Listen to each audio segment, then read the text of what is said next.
New concern about North Korea's nuclear weapons program, the rogue regime, state media releasing photos that appear to show the designs of one or two new missiles.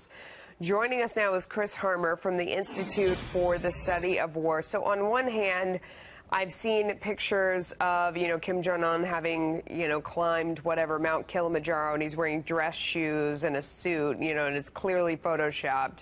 On the other hand, I mean, they're trying to brag that they have something new that the world doesn't know about. What do you think?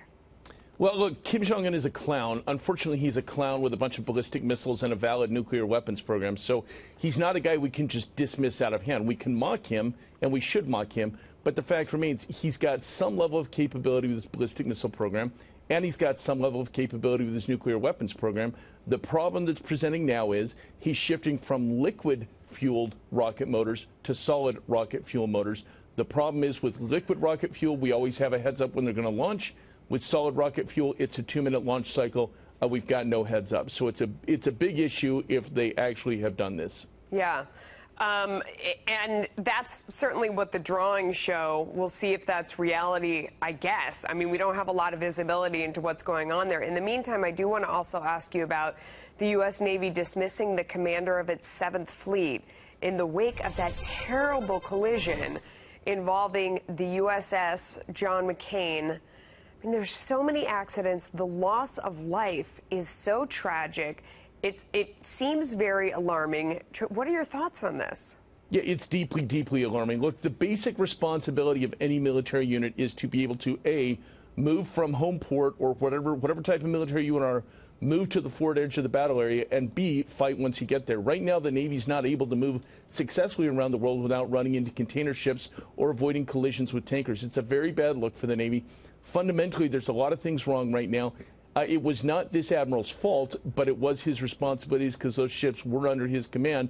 Relieving people who are in charge, that's how the Navy reacts to this. I hope what we do is go further and say, look, recognize that the Navy is spread a mile wide and an inch deep. We've got too many missions for the amount of ships we have. We're not spending enough time on maintenance and training and readiness. We're spending too much time operating.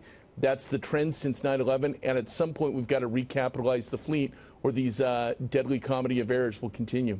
Yeah, I mean, not comedy because people are dying. I know exactly what you mean, but it's so this is, if you try and put these stories together and you think we're supposed to be, potentially defending ourselves against North Korea and also presenting a front that we can do something about it, and then you look at all of the other hot spots all around the world where we're being pressed, you have these things going on with the Navy.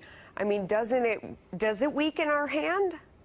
Absolutely. Look, you can't have high-profile failures and say, well, ignore that. That's not the reality. The reality is what happened. What happened is we've had 2 multi-billion-dollar guided missile destroyers have collisions with civilian container ships in a very short period of time. That should never happen. It certainly should not happen twice in 3 months. The Navy's got a real problem right now with a PR look, and we've got to address it head on.